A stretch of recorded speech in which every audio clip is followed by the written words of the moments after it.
boys and girls, how's everybody doing? Q here. Hey, today I have a simple question for you. If you could only have 3 motorcycles, what are the best 3 motorcycles you could own? Now, this is my 3. And before I get started, I want to say, I know that there's a lot of guys out there who cannot afford 1 motorcycle. And so I get these comments like, dude, you've got too much money, okay? So first of all, I'm in my 60s. I've worked since I was 17 years old. And motorcycles are all I do, okay? I don't have a sports car. I don't have a boat. I don't have an airplane. I don't live in a mansion. I live in a house. It's a lifetime of work. Golf and motorcycling is all I do. I don't even play golf. I live in Myrtle Beach. I don't even play golf. This is it. And I have been buying and selling and upgrading and trying motorcycles. At least, I got back into it in a big way back in 2000. So for the last 23 years. And then prior to that, in my teens and early 20s, I rode motorcycles. In my teens, I raced amateur motocross. And in my early 20s, after college, the only transportation I could afford was a motorcycle, and I just happened to buy a Honda CB750, one of the greatest motorcycles of all time. And that certainly helped with my addiction. But here are my 3. So I call these small, medium, and large. So we'll start right here with large. This is the BMW R18 Classic. I have the windshield. It's currently off the bike. I like to ride it this way. This motor is just liquid power. Yeah, it has some vibration to it, but if you don't like the vibration, just drop the RPM down to the low 2000s. It pulls like a freight train. It's smooth, just liquid, enormous power. Now this next bike, this is my newest. This is the Harley Davidson Pan America.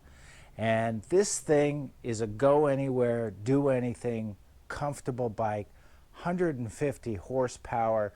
It's got the adaptive ride height. It's got the electronic suspension. It's got everything, heated grips, cruise control, rider modes.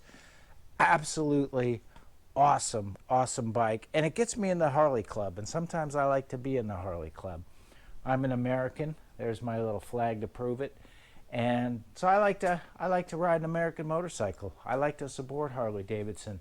If they're going to make something that I want, I'm going to buy it. And then small, here we go. This is a Royal Enfield Interceptor 650. And this is widely considered to be one of the greatest bikes of all time. It's English-based parallel twin, air-cooled.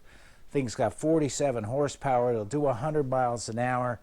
I've got some very inexpensive aftermarket pipes on it. I've got the DNA filter.